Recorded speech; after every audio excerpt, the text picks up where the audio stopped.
Բարև ձեզ, այսօր մաքուր պատմության հյուրներ Լուկա Նախուցրիշվիլին, ով Թիֆլիսի Իլիայի համալսարանի դասախոս է և նաև համեմատական գրականագիտության դոկտոր Գերմանիայի Թյուբինգեն համալսարանի և նա Երևանում է, որովհետև նա միջազգային կրթության Երևանի կենտրոնի առաջին այսպես ծրագրի fellowship-ի հաղթողն է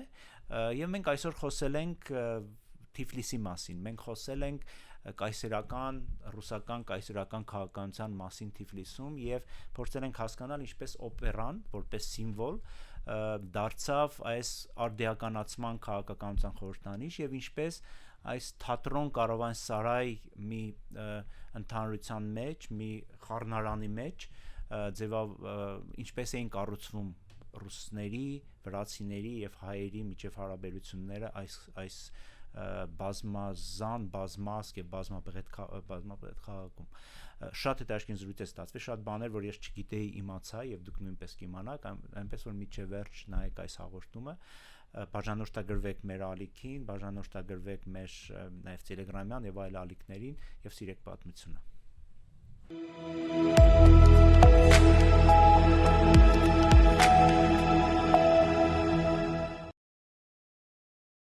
Hello Luca. Hello. It's nice to meet you. Ողջույն Լուկա, ողջույն։ Ուրախ եմ քեզ նորից հանդիպել և ուրախ եմ քեզ հյուրընկալել իմ ոդքասթում։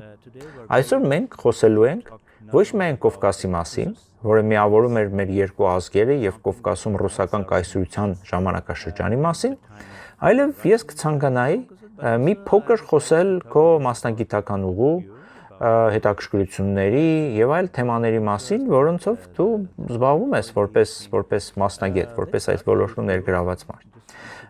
Արի սկսենք քեզնից։ Պարզապես ներկայացիր մեր լսարանին։ Ես Լուկան եմ Թբիլիսից, աշխատում եմ Իլիայի պետական համալսարանում, որը փակման եզրին է վրացական երազանք կառավարության կողմից, նրանց շնորհիվ, այս նոր այսպես կոչված կրթական բարեփոխումների շրջանակում, որը նրանք հիմա պարտադրում են,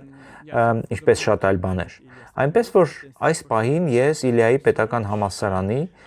սոցիալական և մշակութային հետազոտությունների ինստիտուտում եմ։ Ես սկսել եմ որպես փիլիսոփա, ստացել եմ թեկնածուական աստիճան համեմատական գրականության ոլորտում, այնուհետև դարձել եմ մշակութաբան, փորձելով միավորել հումանիտար գիտությունների տարբեր բնագավառներ, տարբեր թեմաների մոտենալիս, ինչպիսին այս թեման է, որի մասին այսօր խոսելու ենք, իմ հիմնական հետաքրքրությունն է, թե ինչպես մոդեռնիզմը, արդիականացումը մուտք գործեց Կովկաս և իհարկե Թիֆլիս։ Այդ նախագծերից մեկը Որոնցովյան շրջանն է, օպերայի և եվրոպական թատրոնի ժամանումով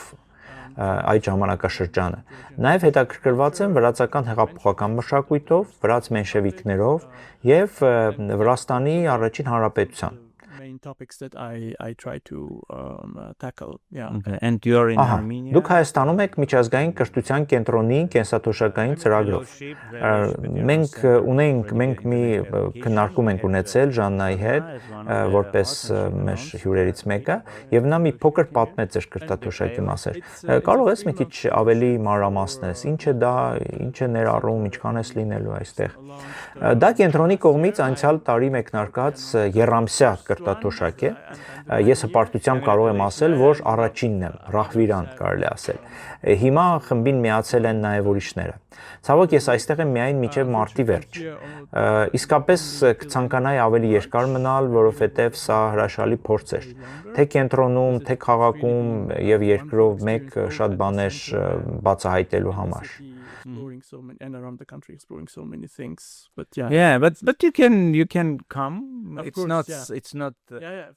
Բայց դու կարող ես նաև հետ գալ։ այդքան էլ հեռու չի։ Հայաստանը այցելելը նաև երևի այդքան թանկ չի Վրաստանի համար։ Խնդիրն այն է, այո, բայց խնդիրն այն է, որ կարծում եմ վրացիները շատ երկար ժամանակ, հատկապես իմ սերունդը եւ հաջորդ սերունդը այս բոլոր ազգայնականությունների եւ այլ բաների պատճառով ստեղծել են խիստ բաժանումներ, ոչ միայն սահմանների, այլև պատկերացումների միջև։ Թե ուր էինք մենք պատկերացնում, ինչպես ենք մենք մեզ զգում, ինչպես ենք մենք մեզ տեղավորում։ Եվ եվրոպականացման դիսկուրսը Վրաստանում ստեղծել էր մի մշակույթ, որտեղ վրացիները արդեն սկսել էին իրենց զգալ, որ իրենք գտնվում են ինչ-որտեղ Շվեյցարիայի եւ Ֆրանսիայի միջև, այլ ոչ թե Կովկասում։ Բայց սա այնքան մակերեսային նախագիծ էր, որ մենք երբ որ հայտնվեց վրացական երազանք ավտորիտար կառավարության իշխանությունը, այն կարողացավ քանդել այս ամբողջ նախագիծը ընդամենը 2 տարում։ Այնպես որ սա ինձ համար միջոց է վերագտնելու եւ վերադիրքավորվելու տարածաշրջանում։ Նաև շնորհիվ բուն թեմայի 19-րդ դարի Թիֆլիսի, որպեսզի գտնեմ իմ ճանապարհը դեպի պատկանելության մեկ այլ ուրիշ ձև։ We don't know each other. We lived Այո, գիտեք, դա շատ հետաքրքիր երևույթ է եւ շատ տարօրինակ։ Կարող եմ ասել, որ մենք չենք ճանաչում միմյանց։ Մենք դարեր շարունակ ապրել ենք եւ ապրում ենք որպես հարևաններ, քիչ թե շատ լավ հարևաններ։ Մենք երբեք նման թշնամանք չենք ունեցել, բայց միևնույն ժամանակ մենք չենք ճանաչում միմյանց։ Ենթագիտակցորեն միգուցե այո, կարծում ենք, որ գիտենք միմյանց, բայց երբ ես փորձում էի գտնել գիտնականներ Հայաստանում, ովքեր զբաղվում են վրացագիտությամբ, որ հրավիրեմ իմ մոտ, չի կարողանում գտնել։ Իհարկե մենք ունենք Այսա Դարպինյանին, ով ֆանտաստիկ թարգմանիչ է, ով զբաղվում է նաև այս հարցերով։ Ես նաև ունեցել եմ մեկ այլ հյուր Լիլիթ Մելիքյան, ով ներգրաված է Վրաստանում հայկական եկեղեցու հետազոտության մեջ, բայց դա է ամբողջը եւ ես չեմ կարծում, որ Վրաստանում շատ գիտնականներ կան, ովքեր այսպես անմիջականորեն հետաքրքրված են հայագիտությամբ։ Know a lot more about Georgia and they go a lot of Yes, a lot. Yes. Այո, եւ հայագիտական դպրոցը Վրաստանում եւ վրացագիտական դպրոցը Հայաստանում կարծես թե հիմնականում մարել են։ Պարզապես տպավորություն ունեմ, որ գուցե այսօրվա առօրյա մակարդակում հայերը ավելի շատ գիտեն Վրաստանի մասին եւ օրինակ շատ են գնում այնտեղ։ Այո, իհարկե, Վրաստանը ամենահայտնի տուրիստական ուղղություններից մեկն է մեր համար։ Եվ ես կարծում եմ, որ վրացիները միայն հիմա են սկսել բացահայտել Հայաստանը։ Այլ պատճառներով, նախ օրինակ այն, որ Զվարթնոցից էժան թռիչքներ կան եւ դրա շնորհիվ ինձնից տարիներ պահանջվեցին, որպեսզի վերջապես, իհարկե ես եղել եմ Հայաստանում, բայց երբեք չէի մտածել մի քանի ամիս ապրելու եւ իրոք զբաղվելու հայոց լեզվով եւ մեր ամենամոտ հարևանի մշակույթը բացահայտելու մասին, չէի մտածում եւ նորից ես ուզում եի կենտրոնանալ այս հայացքի վրա, քանի որ կարծում եմ շատ կարևոր է ունենալ այս համագործակցային նախագիծը, ունենալ փոխադարձ համագործակցություն, քանի որ մեր լեզուները միմյանց համար հեշտ չեն։ Եվ կարծում եմ քո այստեղ գտնվելը կարող է կամուրջներ ստեղծել մեր այս երկու գիտական համայնքների միջև։ Was Russian Empire that came to this region in the beginning of 19th century. Հիմա եկեք անցնենք այն ժամանակներին, երբ մենք մեկ միասնական մարմինի մեջ էինք, մի միասնական այսպես կազմավորման մեջ էինք, եւ դա ռուսական կայսրությունն էր։ Ռուսական կայսրությունն էր, որ եկավ այս տարածաշրջան 19-րդ դարի սկզբին, եւ ինչայլոց գիտեք, Հայաստանում մենք քննարկում ունենք, թե ինչպես անվանել ռուսների գալը Կովկաս։ Կան մարդիկ, ովքեր կողմ են ներխուժում կամ նվաճում տերմիններին, բայց կան նաև մարդիկ, ովքեր դա կոչում են ազատագրում։ Բայց քիչ թե շատ դա, բայց պետք է ընդունենք, որ մի բան որոշակի է, որ դա Ռուսաստանի ընդլայնման եւ գաղութային քաղաքականություն էր, եւ Ռուսաստանն ընդարձակում էր սահմանները դեպի այսպես կոչված տաք ծովեր, եւ այսպիսով մենք տեսնում ենք վրացիներին եւ հայերին ռուսական կայսրության կազմում։ Եկեք սկսենք մեր զրույցը Միխայիլ Սեմյոնովիչ Վորոնցովի ժամանակաշրջանից։ Մի մարդ, ով իհարկե շատ հետաքրքիր մի մարդ անձնավորություն էր, հակասական կերպար նաև, բայց միևնույն ժամանակ կարող ենք նրան անվանել այս տարածաշրջանի արդիականացման հայրը։ Thorough, all-encompassing and really ambitious project. Կարծում եմ նախորդ նահանգապետերը փորձում էին արդիականացման տարբեր մոտեցումներ, օրինակ գերմանացի գաղութարարների վերաբնակեցում էին կատարում Կովկասում, տարբեր բաներ էին փորձում, բայց Վորոնցովի դեպքում դա իսկապես առաջին մանրակրկիտ, համապարփակ եւ իսկապես հավակնոտ նախագիծ էր։ Քանի որ նա առաջին փոխարկան էր, ով ուներ լիազոր ներկայացի մեծ իրավունքներ, նրան թույլատրված է շատ ավելին անել, ինքնուրույն որոշումներ կայացնել, եւ այդ պատճառով նա կարողանում էր ամեն ինչ ավելի արագ անել, քան իր նախորդ նահանգապետերը, ովքեր պարտավոր էին միշտ գնալ Պետերբուրգ, սպասել շաբաթներ եւ ամիսներ, հետո ստանալ պատասխանը, երբ արդեն ուշ էր լինում, վերադառնալ, մի խոսքով։ Վորոնցովի դեպքում դա ժամանակի արագացման մի զգացողություն է սկսվում, որի մասին բոլորը խոսում են։ Բան, որը տեղի ունենում օրերի եւ ամիսների ընթացքում, որոնք այլապես կպահանջեին տարիներ եւ դարեր։ So just to my audience, Vorontsov was appointed as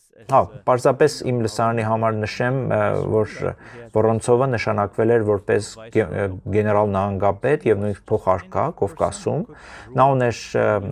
այդ Կովկասի փոխարկատիրխոսը, նա այն մարդն էր, ով կարող էր իրականացնել նոր բարեփոխումներ այս նահանգում, եւ նա դա արեց։ Նրա բարեփոխումների խորհրդանիշներից մեկը եւ հենց այդ քարավանսարայ մի պատմությունն է, որը դուք հետազոտում եք, եւ ես հիմա պետք է խնդրեմ ձեզ պատմեք մի քիչ դրա պատմությունը։ Շատ առասպելներ կան այն մասին, թե ինչպես թատրոնն ու օպերան եկան Թիֆլիս։ Կովկասը Ասիայում առաջի տարածաշրջաններից էր, որտեղ օպերան եկավ, եւ Հարավային Ամերիկայում, Հնդկաստանում արդեն կար օպերա, բայց ասիական արևելյան տարածքում սա գուցե առաջինն էր։ Այն նաև շատ յուրահատուկ էր նրանով, որ ի տարբերություն Օդեսայի կամ Կոնստանտինոպոլսի, Թիֆլիսը ցամաքով շրջապատված էր եւ անհավանական էր թվում, որ օպերան կարող էր այստեղ հայտնվել։ Այստեղ վրացիները սիրում են պատմել, թե Վորոնցովը ուզում էր ըմբոստ վրացիներին հնազանդեցնել փափուկ ուժի միջոցով, նրանց օպերայի սիրահարներ դարձնելով, նվիրելով իտալական օպերան։ Բայց իրականում Վորոնցովը պարզապես ուզում էր ռուսական թատրոն հիմնել, որովհետև իր պաշտոնյաները ձանձրանում էին Թիֆլիսում։ Այստեղ անելու շատ բան չկար։ Նա հրավիրեց մի երկրորդական ռուսական խումբ, առանձնապես ոչ մի բանով աչքի չընկնող, որը սկսեց էժան ոդևիլներ բեմադրել, քանի որ այդ ժամանակ ռուսական լուրջ խաղացանք չկար։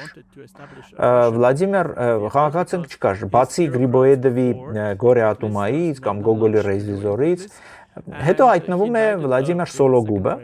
ում Վորոնցովը հրավիրել էր Պետերբուրգից որպես մշակութային մենեջեր։ Նա սկսում է մտածել իտալական օպերայի մասին։ Թատրոնի շենքի կառուցումը կարևոր էր, եւ Վորոնցովը ուզում էր առանձին շենք, բայց փող չկար, եւ նա ստիպված էր դիմել հայ վաճառականներին, որոնք այդ ժամանակ Թիֆլիսում ամենահզոր տնտեսական համայնքն էին։ Հենց այդտեղ Գաբրիել Թամամշևը, ամենահարուստ մարդկանցից մեկը, համաձայնվում է այդ նախաձեռնությանը մասնակցել եւ նաեւ գումարներ դնել, բայց նա մի տեսակ փորձում է դա պետական մասնավոր ներդրումային համաձայնագրի մեջ տեղավորել եւ Թամամշևը համաձայնվում է կառուցել շենքը, որի ներսում կլինի թատրոնը, բայց այն շրջապատված կլիներ առևտրական օբյեկտներով, որոնք կպատկանեին իրեն, հենց Թամամշևին, հայ մեծ հարուստ, այսպես գործարար Թամամշևին, եւ դա թույլ կտար նրան վարձակալության տալ այդ բոլոր խանութները եւ դրանով փաստացի գումար վաստակել։ Այսինքն դա հենց այդ վայրն է եւ իսկ թատրոնը պատկանելու էր քաղաքապետարանին եւ բոլոր տոմսերը վաճառվելու էին քաղաքապետարանի կողմից։ Եվ մենք ստանում ենք այստեղ մի տարօրինակ միաձուլում, որն առաջացավ պրագմատիկ փոխզիջումից, որովհետև կառավարությունը պարզապես փող չուներ, բայց երբ այդ հիբրիդային շենքը հայտնվեց 1851 թվականին, մի խումբ մարդիկ այն գովաբանում էին որպես արվեստի եւ առևտրի միաձուլում։ Այն օժտվում է քաղաքակրթության վեհ գաղափարով, որտեղ արևելյան ասիական հպատակները, հայ վճարականները պետք է սկսեն գնել եվրոպական նրբաճաշակ ապրանքներ եւ միաժամանակ հաճախել թատրոն եւ դառնալ լավ եվրոպացի հպատակներ։ Հա, միայն հայերը չի իհարկե, նաեւ վրացիները, նաեւ բոլոր նրանք, ովքեր ապրում էին Թիֆլիսում։ Արդյոք դա այսպես այած հետահայաց ռետրոսպեկտիվ մեկնաբանություն չէ, թե դա իրոք սոցիալական ինժեներիայի գիտակցված փորձ էր։ Ոչ, հետո նկարիչ Գագարինը զարդարում է թատրոնի ինտերիերը, այսպես մավրիտանական ոճով եւ դրանով այն հայտնի է դառնում։ Եվ նոր օպերային թատրոնը, որը մենք հիմա ունենք, նույնիսկ այդ ոճով է, ի հիշատակ առաջի թատրոնի, այդ մավրիտանական ոճով է, հիշատակ առաջի թատրոնի, որը այրվեց 1874 թվականին։ Բայց ոչ, իհարկե, դա իսկապես պատահական, այսպես ad hoc պահի ազդեցության տակ ստեղծված մի բան էր, եւ դա է հետաքրքիր տեսնել, թե ինչպես է կայսրությունը աշխատում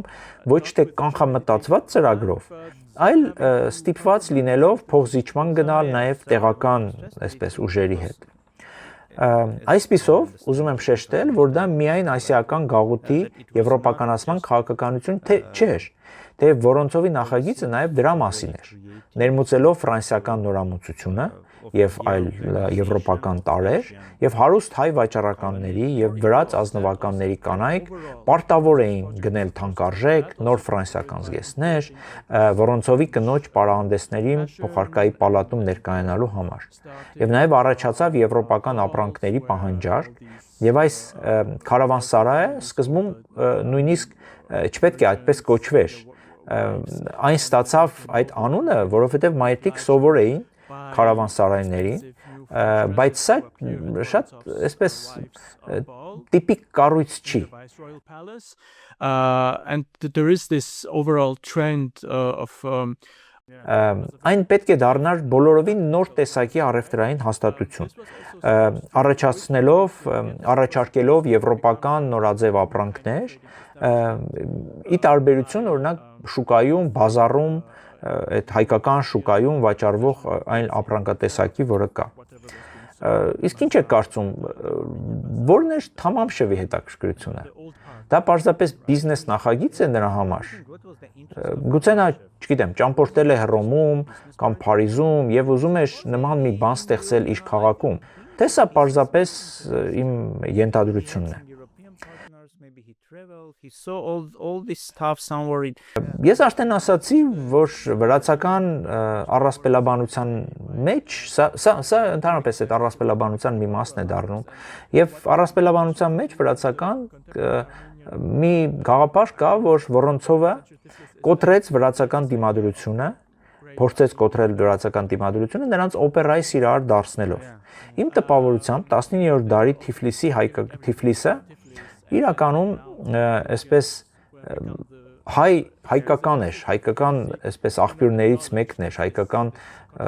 հայկական կենտրոններից մեկն էր, որը եւ այստեղ կային մեծ հայ բարերարների գաղափարը։ Նրանք համարում էին, որ ամեն ինչ տվել են Թիֆլիսին, իսկ հիմա վրացիները դառնալով Թբիլիսի իսկական տերերը չեն ընդունում հայերին այդ ներդրումը։ Բայց երբ նայում ես աղբյուրներին, պայմանագրերին եւ Թամամշևի վարկագծին, դա իրականում զուտ բիզնես համաձայնություն էր։ Արդեն 60-ականներին նա զգում է, որ թատրոնն իրեն խանգարում է եւ ուզում է ազատվել դրանից։ Արխիվային նյութերը ֆանտաստիկ են եւ նա նույնիսկ սակարկում է քաղաքապետարանի հետ, որ թատրոնը տեղափոխեն քաղաքից դուրս։ Նա պատրաստ էր մեծ գումար վճարել, որ այլ տեղ թատրոն կառուցվի, որպեսզի ինքը ունենա ամբողջ շենքը եւ այն դարձնի իսկական քարավանսարայ, ներքին բակով, շատ խանութներով, գուցե նույնիսկ ֆոնդային բորսայով։ Այնպես որ արվեստի եւ առևտրի այս ամուսնությունը, եթե կարելի ասել, որը գովազդվում է եւ հետո գովազդվում էր Վորոնցովի ժամանակ, հետո գովաբանվի նաեւ հետագայում, շատ շուտով վերածվում է ամուսնալուծության գործընթացի, որը փաստացի ավարտվում է 1970-ականների հրդեհով։ The third question about the elites, how elites of the city just considered this theater. Մինչև հրդեհին անցնելը կուզեի իմանալ ինչպես էր գործում թատրոնը, ովքեր էին երգիչները, արդյոք մշակութային կյանքը ակտիվ էր, եւ երրորդ հարցը էլիտաների մասին, ինչպես էին նրանք վերաբերվում այս թատրոնին, այն դարձավ սիրելի վայր նրանց համար։ Այն հիմնականում առաջին եվրոպական տիպի կարևոր հանրային վայրն էր։ 700 նստատեղ, բավականին նեղ, շատ շոկ, որովհետև ոտափոխություն չկար։ Այն օգտագործելի էր միայն ցուրտ ամիսներին, իսկ մարդիկ այնտեղ իսկապես խեղդվում էին։ Բայց Վորոնցովի ժամանակ այն համարվում էր ոսկեդար, քանի որ կար վրացական ազնվականություն, Գեորգի Էրիստավիի խումբը, որը վրացական ներկայացումներ էր անում, կար ռուսական խումբ, գալիս էին իտալացի երգիչներ, հայկական թատրոն չկար մինչև 60-ականները, իսկ Սունդուկյանի առաջին պիեսը բեմադրվեց այս թատրոնում 1863 թվականին։ Իմ տպավորությունը այն էր, որ քանի որ Վորոնցովը ուներ ուղիղ կապ հայկական համայնքի հետ, նրանք կարիք չունեին այդ փափուկ ուժի նախագծին։ Մինչդեռ վրացական դեպքում վրաց ուղղափառ եկեղեցին, երբ որ կորցնում է իր ավտոկեֆալիան ինքնավարությունը 1810-ականներին, 20-ականներին եղել են ազնվականական ապստամբություններ, այնպես որ սա նրանց ներգրավելու, վրացական ազնվականությանը ներգրավելու միջոց էր։ Ինչ վերաբերում է հանրությանը, այստեղ շատ էին ռուս պաշտոնյաները ու զինվորականները, քանի որ կովկասյան պատերազմներ ընթանում եւ նաեւ հայ վաճառականություն կար, քաղաքացիներ եւ հին վրացական ազնվականություն։ Կար նաեւ ռայոկը, այդ վերևին պատշգամբի վերևին մասը, որտեղ նստում էին հասարակ ժողովուրդը, պլեբսը, այսպես ասած, եւ հետագայում իհարկե նշեցի Վորոնցովի շրջանը փորձում են ներկայացնել որպես ոսկեդար, որտեղ բոլոր ժանրերը համակեցության մեջ էին, բայց իրականում մենք գիտենք, որ վրացիներն իրենք այդքան էլ հետաքրքրված չէին վրացական թատրոնով, նրանք սիրում էին իտալական օպերա եւ չէին հասկանում ռուսական թատրոնը։ Armenians attended the Georgian theater a lot more. Հայերը շատ էին հաճախում վրացական թատրոն, քանի որ հասկանում էին վրացերեն, երբ Վորոնցովը հեռացավ, վրացական խումբը ցրվեց։ Որոշ ժամանակ կար միայն իտալական օպերա եւ ռուսական թատրոն։ Մինչև 70-ականներ կար նաև կայուն կար հենց այդ կայուն իտալական եւ ռուսական խմբերը, վրացիները միայն ժամանակ առ ժամանակ էին ելույթ ունենում, մինչև որ Սունդուկյանը սկսեց իր պիեսները բեմադրել, իսկ Չմշկյանը ձևավորեց իր իտալական խումբը, իր հայկական խումբը, ինչը խթան դարձավ նաև վրացիների համար վերադառնալու իրենց թատերական մշակույթին։ Ռուսների համար, ովքեր գրում էին Կովկաս պաշտոնական թեշտում եւ շատ ճանապարհորդների համար, թատրոն գնալը մի էթնոգրաֆիկ հետազոտության ձև էր։ Դու տեսնում էիր մարդկանց եվրոպական զգեստներով,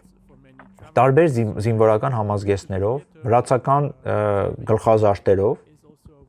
դա լավ վայր էր մարդկանց հանդիպելու, բիզնես անելու եւ շփվելու համար։ Սա նաեւ առաջին անգամ էր, երբ վրացի եւ հայ կանայք դուրս են գալիս հանրության մեջ եւ այսպես թողնում են նահապետական մեկուսացումը, ինչպես ռուսներն էին դրան ասում, կամ, չգիտեմ,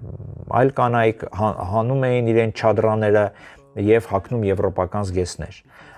Սա նշան էր, որ վայրը դարձել է իսկական եվրոպական։ Իսկ ինչ պատահեց 1874 թվականին։ Դա նույնպես շատ հետաքրքիր է։ Բացի այն, որ տարբեր խմբեր համակեցության մեջ էին նեղ տարածքում, նրանք ստիպված էին տարածքը կիսել նաև վաճառականների հետ։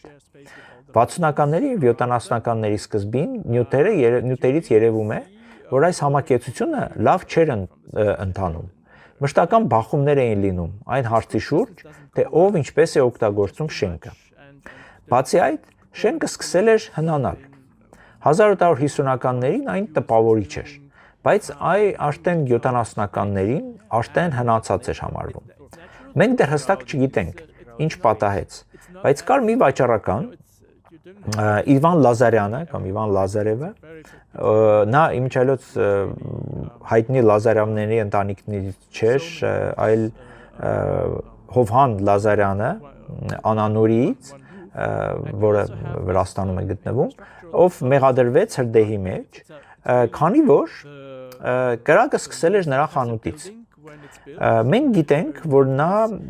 իր ապրանքները ապահովագրել էր, այն էլ երկու տարբեր ապահովագրական ընկերություններում։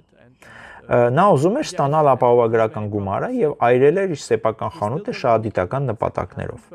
Դատավարությունը ինքնին շատ հետաքրքիր է։ Արվեստի եւ առևտրի այս ամուսնությունը աղետով ավարտվեց։ 1879 թվականին, երբ Թամամշևը վերաբացում է շենքը վերանորոգումից հետո, այն վերաբացվում է առանց թատրոնի։ Նա հասավ իր ուզածին։ Հրդեհը ոչնչացրել էր օպերայի ինտերիերը, ներքին հարդարանքը, քանի որ Լազարյանների խանութը օպերայի գրադարանից բաժանված էր ընդամենը մի փայտե պահարանով։ Եվ մարդիկ այնտեղ իսկապես ստիպված էին այդ տարածքը օգտագործեին ժամանակի պահի ազդեցության տակ, իմպրովիզներ էին անում, եւ պարզ չէր, թե ով է որոշել, որ հենց այնտեղ պետք է կառուցվի գրադարանը։ Գրադարանից հրդեհը տարածվել էր դալիճ եւ լիովին ոչնչացրեց թատրոնը։ Քարավանսարայի մասերը վնասվեցին, բայց Թամամշևը կարողացավ վերանորոգել դրանք։ Կարող ենք համարել վարչակազմի վերաբերմունքը որպես քաղաքաշինական խնդիրները ծածկելու փորձ, քանի որ որքան գիտեմ, քաղաքում չկար տարրական հակահրդեհային ծառայություն։ Just kind of cover the problems with urban planning, the problems with because as I know, it happened also because city lacked a basic fire service. Exactly. Թամամշևը չէր պահպանել անվտանգության կանոնները, վերին հարկում ջրի ավազան կար, որը պետք է լցված լիներ ջրով, հրդեհի դեպքում այն օգտագործելու համար, բայց այն դատարկ էր։ Շինարարության մեջ շատ փայտ էր օգտագործել, ավելի շատ քան թույլատրված էր, եւ դրա համար էր կարևոր, դրա համար էր պետք կատարվածը ներկայացնել որպես հանցավոր արարք, որպեսզի խուսափեին պատասխանատվությունից, նաեւ պատասխանատվությունից իրենց թերացումների համար։ Եվ ռուս դատախազը, իհարկե ռուս պետք է լիներ դատախազը այս տարածքում, ամեն ինչ ներկայացրեց որպես ագահ հայ վաճառականի արարք, ով պատրաստ էր այրել քաղաքի ամենագեղեցիկ շենքը շահույթի համար։ Բայց իրականում նյութերից երևում է յենթակառուցվածքային եւ ինստիտուցիոնալ անպուտություն ավելի մեծ պատկեր։ Հետագայում մենք տեսնում ենք, որ որ հիմնվում է քաղաքի համար պատշաճ հրդեհային ծառայություն։ Այդ ժամանակ շատ հրդեհներ էին լինում ապահովագրական մեքենայությունների պատճառով։ Ապահովագրական ընկերությունները մրցակցության մեջ էին եւ ապրանքները գնահատում էին շուկայականից բարձր հաճախորդներ գրավելու համար։ Սա ստեղծում էր մի հիվանդագին միջավայր, որը դրդում էր մարդկանց հանցավոր քայլերի։ Այո, մի շրջան էր, երբ որ կապիտալիզմի վերելքը փոխեց ամեն ինչ։ 1860-ականներին հայերը կազմում էին Թիֆլիսի բնակչության գրեթե կեսը, իսկ վրացիները քառորդից էլ պակաս։ Եվ ինչպես էին նրանք համակերպվում միմյանց հետ։ Դա մրցակցություն էր, թե համագործակցություն։ Interesting how this story can be stored in this very, very difficult environment of imperial construction, modernization project and of capitalism. Իհարկե կար բախում վրաց ազգայնականության եւ հայ վաճառականության միջեւ եւ վրաց ազգայնականությունը սնանկանում էր, քանի որ Վորոնցովի ներդրած նորաձև կյանքը շատ թանկ էր, նրանք իրենց լավ չէին ֆինանսներից եւ նրանց կախվածության մեջ ընկան հայկական փողերից։ այստեղ առաջացավ դասական, այսպես ռոմանտիկ բաժանումը։ Քաղաքը որպես ֆինանսական եւ բուրժուական տարրերի վայր եւ գյուղը որպես ազնվականության օրրան։ Այսինքն վրաց ազնվականությունը հիմնականում ապրում էր իրենց գյուղերում, ամրոցներում եւ կառավարում էր հողն ու գյուղացիներին։ Հայերը, ովքեր չունեին ազնվական ծագում, ավելի շարժուն էին, զբաղվում էին առևտրով, այդ թվում եվրոպական։ Առևտրի միջոցով նրանք քաղաքացիական, այսպես քաղաքացիորեն կարողացան գրավել Կովկասյան քաղաքները եւ ոչ միայն Վրաստանում, այլևս Բաթումում եւ Բաքվում եւ այլուր։ Այսպիսով կար ոչ միայն ազգային կամ դասակարգային բախում, այլև կյանքի ակալման տարբերություն։ Ես ճիշտ եմ։ Լիովին ճիշտ եք։ Հայկական ազգային ինտելիգենցիան շատ ավելի արագ ձևավորվեց, քանի որ նրանք կապեր ունեին Լազարյան ճեմարանի, Մոսկվայի հետ, Վենետիկի մխիթարյանների հետ, նույնիսկ Սպահանի այդ հարուստ համայնքի հետ։ Վրացիների մոտ սա սկսվեց միայն 1860-ականներին եւ 19-րդ դարի վերջին ազգայնականությունը դարձավ դերիշխող պարադիգմ, գաղափար, ստեղծելով բացառող պատմություններ, բացառող համայնքներ։ Այն պաշտոնականացվեց 1918 թվականին, երբ Թբիլիսին հանկարծ դարձավ վրացական մայրաքաղաք, երբ մենշևիկները դուրս եկան անդրկովկասյան դաշնությունից, այսպես կարելի ասել դանակ մտցնելով հայերի թիկունքին եւ ստիպելով նրանց տեղափոխվել Երևան։ Թե օրինակ Խատիսյանը, ով Թիֆլիսի քաղաքապետն էր, բնավ էլ ուրախ չէր, առանձնապես չէր էլ ուզում լքել իր հարազատ քաղաքը։ Մինչդեռ վրաց մենշևիկները իրականում մեծ մասամբ նրանց մեծ մասը արևմտյան Վրաստանից էր եւ Թբիլիսի էին նրանք տեղափոխվել ընդամենը 20 տարի առաջ։ Իսկ Գաբրիել Սունդուկյանը իսկական մաքուր զուտ, այսպես զտարյուն Թիֆլիսեցի էր։ Նա իր ընտանեկան նամակագրությունը օրինակ նաև իր ընկերների հետ եւ այլոց հետ եւ վրացական էլիտայի հետ նա վարում էր մաքուր վրացերենով։ Սրանք իրենց համարում էին կովկասցիներ, հետո նոր հայեր կամ վրացիներ։ Հայաստանում այսօր իրականում քննադատում են նրանք, ասելով, որ ինչու նույնը չարեցիք Երևանում, ինչու չարեցիք այն, ինչ անում էիք Թիֆլիսում, բայց դա, գիտեք, ինձ թվում է այսօրվա հայացքն, այսօրվա, այսպես մեր գիտելիքներում ստեղծված կարծիք է, իսկ այն ժամանակ մարդիկ չէին անջատում Կովկասի այդ երեք մասերը։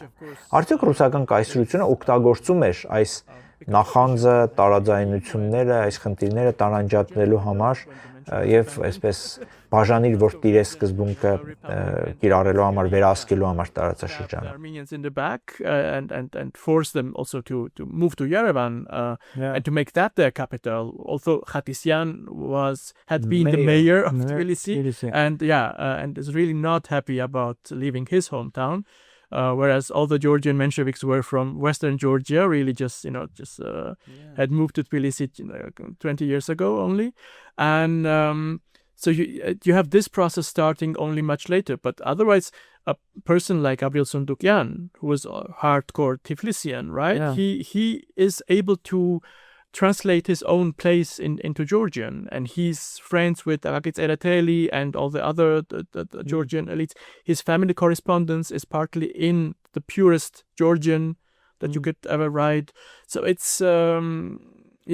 Yes, they mostly consider them Caucasians than Armenians, Georgians, and yes. So in Armenia we have this criticism, by the way. Now we have this criticism. We kind of accuse these people, saying that you could do the same thing in Yerevan. Why have you done it in Tiflis? But it's today's view. It's today's point of view. For that time, people they never separated this free parts of this of Caucasus. For them, it was just part of Russian Empire, Caucasian part of Russian Empire, and they try to navigate in this nation. And the next question again related to this one: if Russian Empire exploit this jealousy to maintain control of the region or not? Well, of course, there are many. Իհարկե, կային էթնիկ լարվածություններ, որոնք նրանք խրախուսում էին, եւ ամենահայտնին իհարկե հայ թաթարական բախումներն էին 1905 թվականի, բայց Թիֆլիսում էլ լարված կար, երբ վրացի ինտելիգենցիան սկսեց պայքարել քաղաքում հայկական իշխանության դեմ։ Իլյա Ճավճավաձեի շուրջ ձևավորված, օրինակ, ազգայնական ճամբարը բավականին ագրեսիվ էր, նույնիսկ հայկական էր, արմենոֆոբ էր։ Իսկ մենշևիկները, սոցիալ-դեմոկրատները,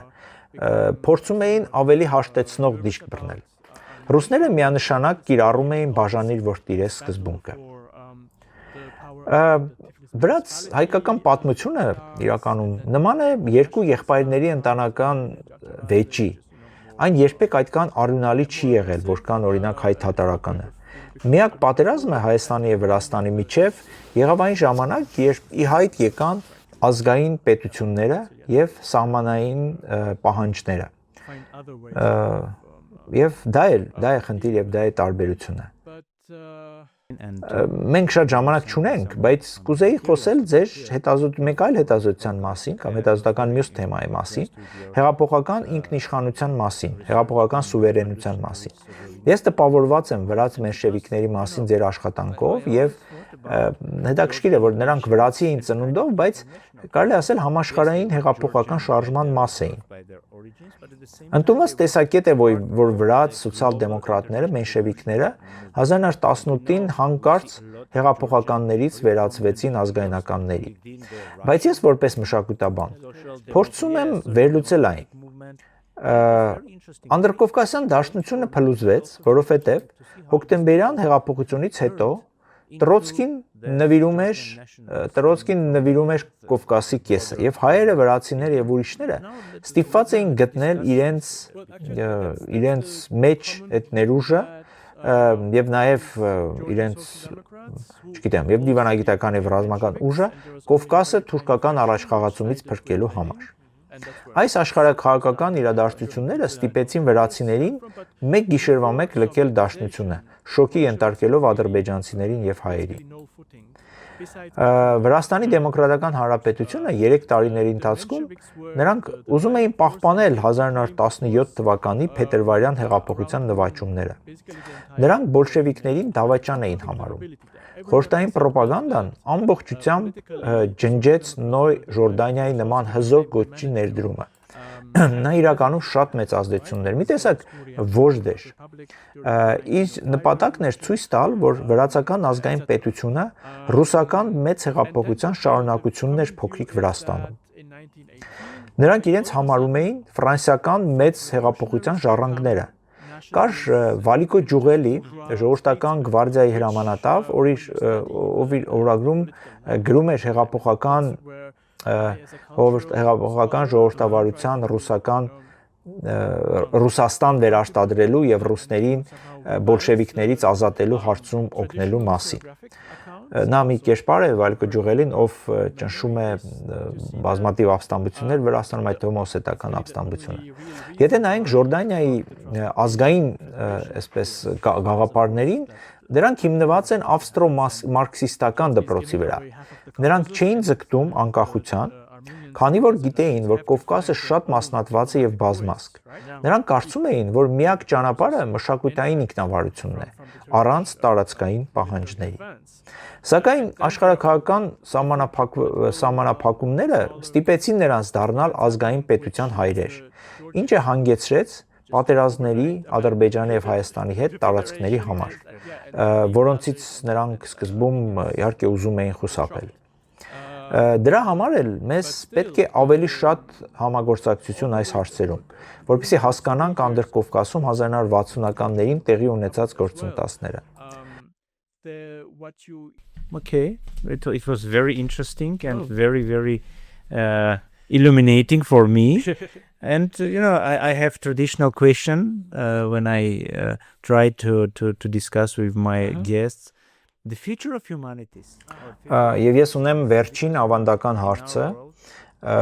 որն է հումանիտար գիտությունների ապագան։ Այսօր մարդիկ կենտրոնանում են տեխնիկական գիտությունների վրա, բնական գիտությունների վրա, իսկ հումանիտարը մի տեսակ համարվում է զուտ տեսական եւ անօգուտ։ Ինչու է կարևոր շարունակել ուսումնասիրել այս ոլորտները։ Սա գիտելիքի, կրտաթոշակների, այսպես գրանտների եւ քննադատական մտածողության դեմ ուղղված համաշխարհային հարձակում է։ Վրաստանում սա ավելի սուր ձև է ստացել։ Կառավարությունը շահագրգռված է ունենալ քիչ կրթված ուսանողներ եւ ազատվել քաղաքականապես ակտիվ ակադեմիայում ներգրաված մարդկանցից, գիտնականներից։ Մենք ունեինք նամախվարի հեկի դեմ մեծ շարժում, որտեղ ստեղծվել էր մի տեսակ ձևավորվել էր մի տեսակ դաշինք ուսանողների, գիտնականների եւ ակտիվիստների միջև։ Կառավարությունն ուզում էր քանդել դա, քանի որ ուզում է այդ դաշինքը ուզում է քանդել, քանի որ քննադատական գիտելիքը վտանգավոր է ավտորիտար քաղաքականության համար։ Դուք ճիշտ եք, եթե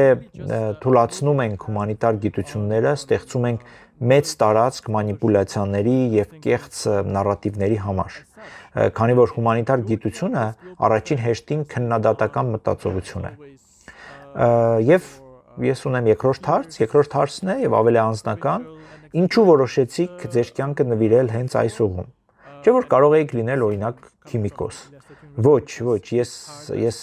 սարսափելի եմ բնական գիտություններից եւ մաթեմատիկայից։ Իրականում ես ուզում էի դառնալ օպերային ռեժիսոր։ Ես օպերայի մեջ սիրահար եմ։ Հայրս ինձ մանկուց տարել է օպերա։ Հետո ինձ հետաքրքրեց փիլիսոփայությունը, գերմանական եւ ֆրանսիական գրականությունը, բայց տեխնացուականի շրջանում ես քաղաքականացվեցի եւ սկսեցի մտածել, թե ինչպես է արդիականությունը եկել Կովկաս եւ ինչպես են տեղական ուժերը դիմադրել կայսերական նախագծերին։ Ես ինձ չեմ տարանջատում որպես այսպես գիտնական եւ որպես քաղաքականապես ակտիվ քաղաքացի, իմ համար դա միաձուլված է մեկ է։ Դա ինձ առաջ մղում։ Երևան գալով ես հասկացա, որ իմ մոտեցումը հաղթահարել նեղ ազգայնական եւ այսպես բացառող պատմությունները կարեւոր է շատերի համար։ Ես զգում եմ, որ անձնական տրանսֆորմացիա եմ ապրում։ Ես բացահայտում եմ Հայաստանի պատմությունը, որն այդքան տարբեր է, բայց հիմա այն դառնում է իմ մի մասը։ Ես շարունակելու եմ սովորել հայերեն, որպեսզի կարդամ 19-րդ դարի Թիֆլիսի հայկական մամուլը։ Սա միջոց է ազատվելու գավառական եւ մեկուսացված մտածողությունից եւ հասկանալու, թե ինչպես կարող ենք մենք միասին պատկանել այս կովկասյան տարածաշրջանին։ Դուք ճիշտ եք, դա փոխադարձ հարստացում է, եկեք սա համարենք սկիզբ, հուսով եմ նորից կհանդիպենք եւ կխոսենք ձեր հետ նոր նախագծերի մասին։ Շատ շնորհակալություն։ Ձեզ շատ շնորհակալություն։ Շնորհակալ եմ։